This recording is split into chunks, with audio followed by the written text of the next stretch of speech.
The story of one of wrestling's greatest icons began not in a roaring arena, but in the quiet city of Augusta, Georgia. Born Terry Gene Bollea, the future Hulk Hogan grew up in Port Tampa, Florida. He was a big kid from the start, and his size made him a natural athlete. As a young man, he was a talented baseball player, drawing interest from professional scouts. But it was in the gym where he found his true calling. He loved lifting weights and building his impressive physique. He also played bass guitar in several local rock bands, showing an early flair for performance that would later define his career in the ring. Terry's journey into the world of professional wrestling was almost by chance. While playing music at a local club, his massive frame caught the eye of Jack and Gerald Briscoe, two legendary figures in the Florida wrestling scene.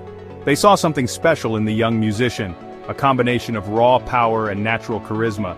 The Briscoe brothers convinced him to try wrestling, and they introduced him to the legendary trainer Hiro Matsuda. Matsuda's training was famously tough, and he even broke Terry's leg on the first day to test his resolve. But Terry returned, more determined than ever to succeed in this demanding sport. After paying his dues and learning the craft, Terry Bollea started making a name for himself. He wrestled under various names, including Sterling Golden and Terry the Hulk Boulder. His incredible size and magnetic personality quickly made him a standout performer. It was during this time that he appeared alongside Lou Ferrigno, the star of the Incredible Hulk TV show. People noted that Terry was even bigger than the man who played the Hulk, and the nickname stuck. He was on the path to stardom, but he needed the right stage to show the world what he could do, a platform that would transform him from a promising wrestler into a household name. His big break came when he was cast in the movie Rocky III as the colossal wrestler Thunderlips. This role exposed him to a massive mainstream audience and caught the attention of Vince McMahon Sr., the owner of the World Wrestling Federation. However, it was Vince McMahon Jr. who saw the true potential in the man now known as Hulk Hogan. In 1983, McMahon signed Hogan with a vision to make him the face of his company. He wanted a larger-than-life hero, an American champion that fans could rally behind. With his signature blonde hair, tan skin, and incredible physique, Hulk Hogan was the perfect man for the job. On January 23, 1984, the wrestling world changed forever. Inside the electric atmosphere of Madison Square Garden, Hulk Hogan faced the feared WWF World Heavyweight Champion, the Iron Sheik. The Sheik was a dominant villain, but Hogan represented a new kind of hero. When Hogan broke free from the Sheik's dreaded camel clutch submission hold and delivered his now famous leg drop, the crowd erupted. He pinned the Iron Sheik to become the new champion, and in that moment, Hulkmania was officially born. It was more than just a wrestling catchphrase. It was a cultural movement that would sweep the nation and then the globe. Hulkmania was built on Hogan's 3 demandments: train, say your prayers, and eat your vitamins. He was the ultimate good guy, a real-life superhero for millions of kids who were known as his Hulkamaniacs. He would enter the arena to his theme song, Real American, tearing his iconic yellow t-shirt and cupping his ear to the roar of the crowd. His matches became major events, and he was the main reason the WWF expanded from a regional promotion into a global entertainment powerhouse. Hogan was the star of the first ever WrestleMania, an event that blended wrestling with celebrity and pop culture like never before, setting a new standard for sports entertainment. One of the most unforgettable moments in wrestling history happened at WrestleMania III in 1987. In front of a record-setting crowd at the Pontiac Silverdome, Hulk Hogan defended his championship against the undefeated Andre the Giant. Andre was a fearsome 7'4" giant who had turned against his friend Hogan.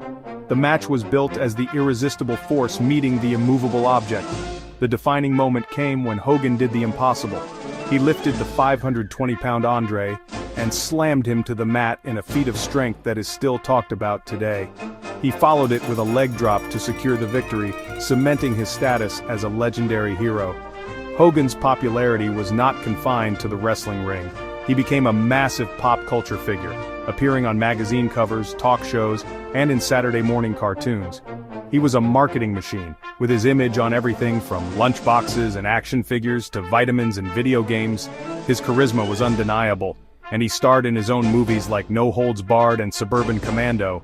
He was more than just a wrestler. He was a brand and a symbol of 1980s Americana. Hulk Hogan proved that a professional wrestler could be one of the most famous and beloved entertainers in the world. After years of being the ultimate hero in the WWF, Hulk Hogan's career took a dramatic and unexpected turn. In the mid-1990s, he moved to the rival promotion, World Championship Wrestling. For a while he continued his heroic persona, but fans were starting to grow tired of the familiar red and yellow. The wrestling landscape was changing, and a more cynical, anti-hero attitude was becoming popular. Hogan knew he needed to evolve to stay relevant. At the Bash at the Beach pay-per-view in 1996, he shocked the world by turning his back on the fans and joining forces with outsiders Kevin Nash and Scott Hall. This heel turn was one of the biggest risks in wrestling history, but it paid off spectacularly. Hogan shed his red and yellow colors for black and white, trading his heroic image for a villainous one. He now called himself Hollywood Hulk Hogan, and became the leader of the New World Order, a rebellious group determined to take over WCW. This new character was arrogant, cool, and a complete departure from the hero who told kids to eat their vitamins. The NWO became the hottest act in wrestling, and Hogan's reinvention proved that he could be just as compelling as a bad guy as he was a hero. The NWO storyline dominated wrestling for years, and helped WCW defeat the WWF in the television ratings for 83 consecutive weeks. Hollywood Hogan, with his black beard and cocky attitude, was at the center of it all. He won the WCW World Heavyweight Championship multiple times and engaged in memorable feuds with stars like Sting, Goldberg, and Diamond Dallas Page. His transformation was a masterclass in character work, showing his incredible understanding of the business and his willingness to adapt. The NWO was more than just a wrestling faction. It was a cultural phenomenon that sold millions in merchandise and changed the style of wrestling storytelling. Even after the NWO era, Hogan's influence continued. He eventually returned to the WWE, where he had a memorable Icon versus Icon match against The Rock at WrestleMania 18. The crowd, despite Hogan being the villain, cheered for him loudly, showing the deep affection they still held for their childhood hero. This led to another run as the heroic Hulk Hogan. He was inducted into the WWE Hall of Fame twice, once as a solo star and again as a member of the NWO. His career was a testament to his longevity and his ability to connect with audiences across different generations and promotions. Beyond the bright lights of the wrestling world, Terry Bollea's personal life was often as dramatic as his in-ring storylines. He was a family man, and his reality show, Hogan Knows Best, gave fans a glimpse into his life with his then-wife Linda and their children Brooke and Nick. The show was a huge success, but it also put his family's challenges under a public microscope, leading to a difficult and highly publicized divorce. Throughout his later years, Hogan faced numerous health issues, a consequence of his decades-long, physically demanding career. He underwent multiple surgeries on his back, neck, and heart, bravely fighting each battle with his trademark determination. The news of his passing on July 24, 2025, sent shockwaves through the worlds of wrestling and entertainment. At the age of 71, the seemingly invincible Hulk Hogan died from a sudden cardiac arrest at his home in Florida, just weeks after undergoing a major heart procedure. Tributes poured in from every corner of the globe. Fellow wrestlers, from legends like Ric Flair to the current generation of superstars, shared stories of his kindness and his monumental impact on the business. The WWE honored him as a visionary who helped transform the company into a global brand. Fans shared their memories of growing up as Hulkamaniacs, proving how deeply he had connected with them. Hulk Hogan's legacy is far greater than his many championships. He was the central figure who took professional wrestling from small, smoky arenas into the mainstream of popular culture. He made wrestling a global spectacle, a form of entertainment that captivated millions. His charisma was so powerful that it transcended the ring and made him a household name. He wasn't just a wrestler, he was an icon, a real-life superhero for an entire generation. Without Hulk Hogan, there would be no WrestleMania as we know it, and the industry would look very different today. He laid the foundation for what sports entertainment would become. In the end, Hulk Hogan will always be remembered as one of the most important and influential figures in wrestling history. He was the man who told us to believe in ourselves, to fight for what is right, and to always listen to the roar of the crowd. He was a flawed hero, a compelling villain, and a global superstar.